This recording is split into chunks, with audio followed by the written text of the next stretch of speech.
بسم اللہ الرحمن الرحیم۔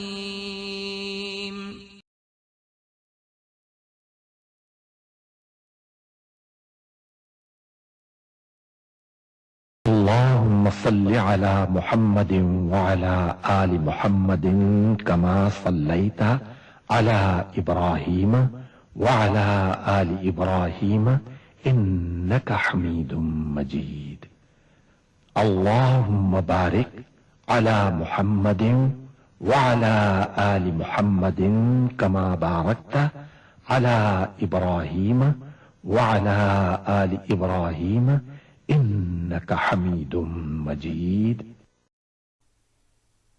حضرت سعد بن ہشام بن عامر بیان کرتے ہیں کہ میں حضرت عائشہ رضی اللہ عنہ کی خدمت میں حاضر ہوا اور آپ رضی اللہ عنہ سے عرض کیا کہ رسول اللہ صلی اللہ علیہ وسلم کے اخلاق عالیہ کے بارے میں ہمیں کچھ بتائیں۔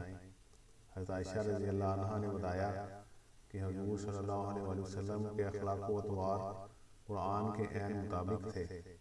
پھر پوچھا کہ کیا تم نے قرآن کریم میں یہ نہیں پڑھا وَإِنَّكَ لَعَلَىٰ خُلُقٍ عَظِيمٍ کہ اے رسول تو یقیناً اخلاق کے اعلیٰ ترین مقام پر ہے۔ حضرت سعد بن ہشام رضی اللہ عنہ بیان کرتے ہیں کہ ہم حضرت عائشہ رضی اللہ عنہ کی خدمت میں حاضر ہوئے اور میں نے عرض کی کہ اے ام المومنین مجھے حضرت صلی اللہ علیہ وسلم کے اخلاق کے بارے میں کچھ بتائیں۔ اس پر حضرت عائشہ رضی اللہ عنہ نے فرمایا کیا آپ قرآن نہیں پڑھتے؟ میں نے کہا کیوں نہیں، ضرور پڑھتا ہوں۔ تو حضرت عائشہ رضی اللہ عنہ نے فرمایا کانا خلقہ القرآن، یعنی اللہ تعالیٰ کے نبی کے اخلاق قرآن کریم کے عین مطابق تھے۔